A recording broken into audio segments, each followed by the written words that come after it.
All right, everybody. It is February 21st, and we're out here at the lease, just doing some shed hunting and scouting. So it is Friday, February 22nd.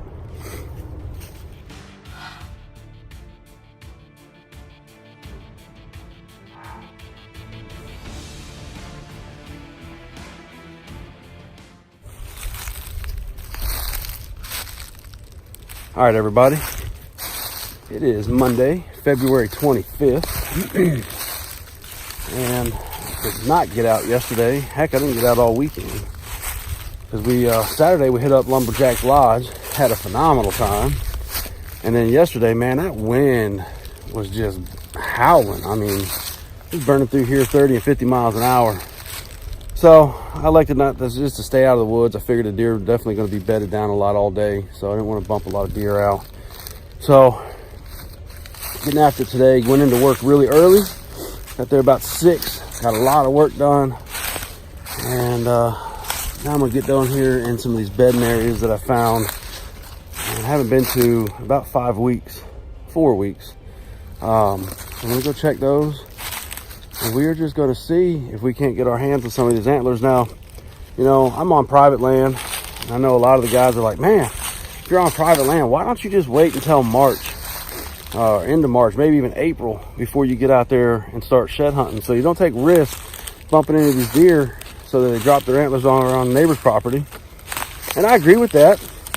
The problem is, it never fails that you let a squirrel or an antler lay on the ground for too long, and rest assured, a squirrel's going to tear it up. And I know for a fact that I've got a bunch of bucks that don't have any antlers on their heads. So I'm just hoping to get out here and find them before the squirrels do, before they tear them up too bad, and I ain't got nothing to talk about. So getting down in here, and hopefully it'll pay off with the risk versus the reward, or the reward versus the risk, I should say. We're going to get after it. Hope you stay tuned. Should be fun.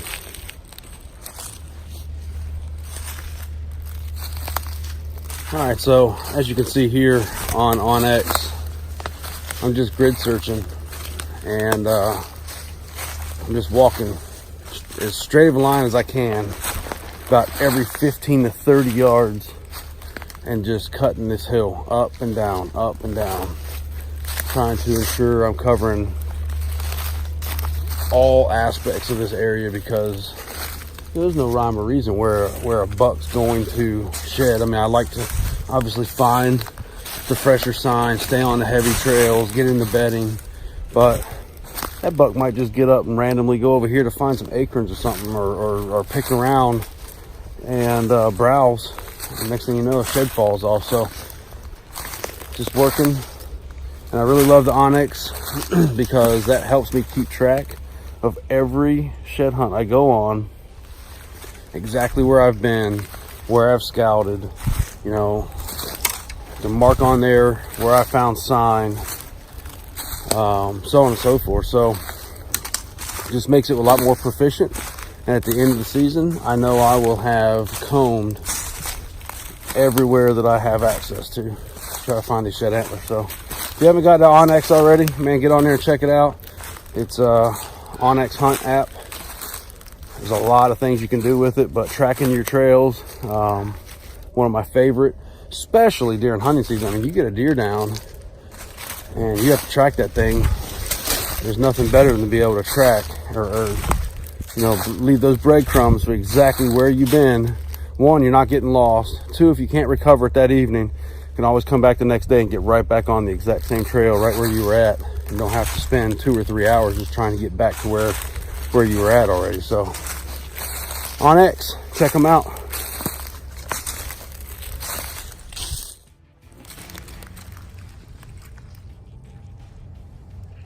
There you go.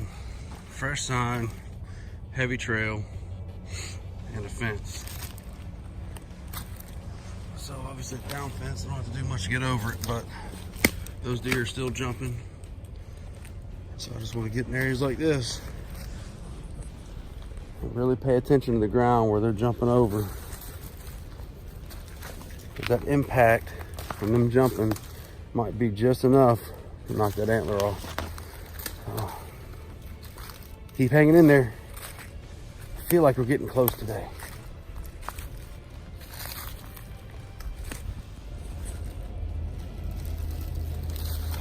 All right, so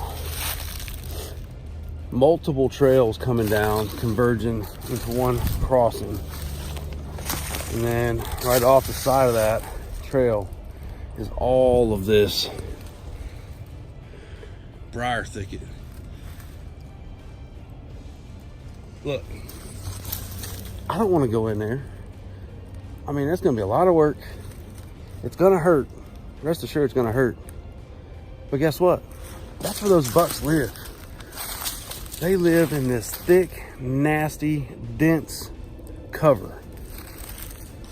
And if you want your best odds at finding those sheds and getting into those bedding areas, you got to get into areas that other people don't want to get into, and where you know those bucks are going to be bedded down at. So, wish me luck. I hope I don't get cut up too bad, but we're going to get down in here because I can already see a couple beds in this that are ideal spots for drops.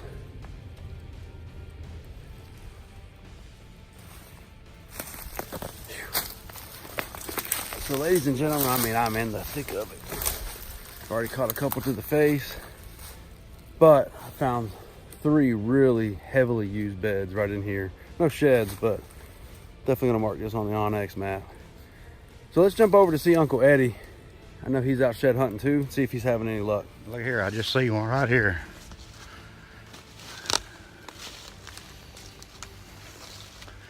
We're gonna pick this thing up.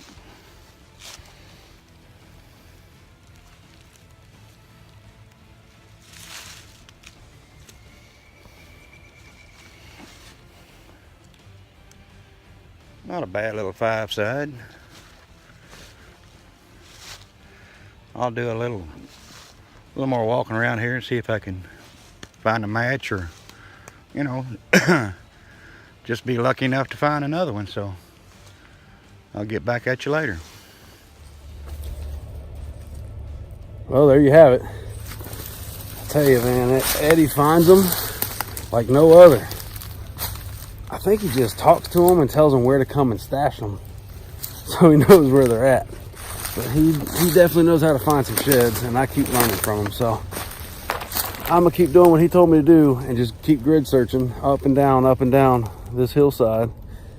And as you see here on onX, just constantly working up and down, 15 to 30 yard intervals, and hopefully I'll come up with something.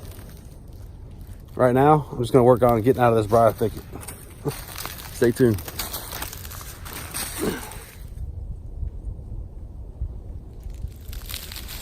All right, everybody. So everybody always asks, what's that one thing that have to have item to be successful shed hunting? And for me, it's a good pair of binoculars. You know, I'm out here grid searching up and down, back and forth, and guys, there's a lot of stuff out here that looks like antlers. So unless you just want to spend the time to have to walk over to every stick and everything that's on the ground that might look like an antler, you've got to have a pair of binoculars with you so that you can stay on your grid. You know, you sit in glass, look over vast areas, and just save a lot of time and a lot of distance by having these. So I personally have the Crossfires. I just got these for Christmas this year. For the money, guys, these things are on point. High-end glass, they don't fog up, lifetime replacement warranty. That's the most unique thing. I mean, these things, if they catch on fire in my truck and burn up, I can send the scrap back to Crossfire, and they're going to send me a brand new set of binos. So recommend going out there and checking them out. But I just love the optics. I mean, I have a barn that sits right at about 500 yards from my back porch, and almost every night I see deer coming and going out of there. And these things right here literally look like they put them in my backyard. I can see the detail of the antlers. I can tell which deer's what, and that's 500 yards out. So really recommend these things. They've been great for the money, and I think I see an antler right there. See? No, that's just a stick. But without these binos, I would have walked 20 yards over there and wasted my time. So most valuable tool when you're shed hunting, a good pair of binoculars. Check out these Crossfires.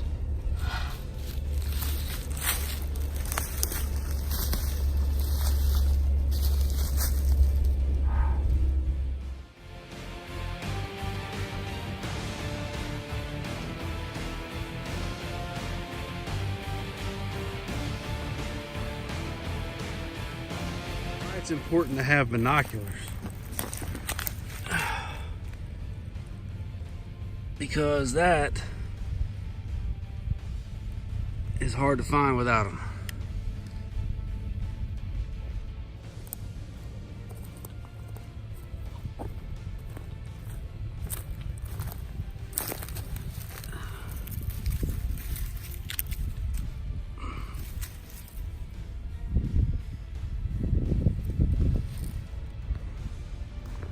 We are on the board.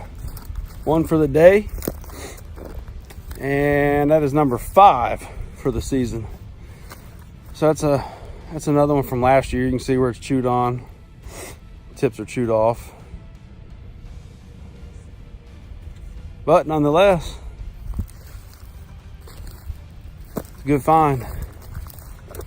Just when you're out here in these fields, I mean, all I seen was just that little bit of tip sticking up through the binoculars.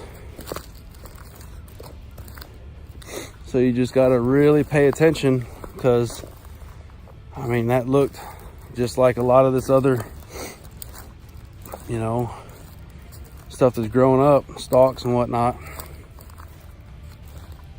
So make sure you take your time, pull the binos out, and really do a good job of glassing and focusing your eyes on everything. The least little thing, I almost overlooked that. So the least little thing could actually be an antler. We're on the board. Let's keep going. Well, I've been walking for a while. Ain't had much luck till come to the end of the property here. Down an old logging road, and stepped down about 40 yards from that and stumbled up on an old one here. So I'll let you look at it here.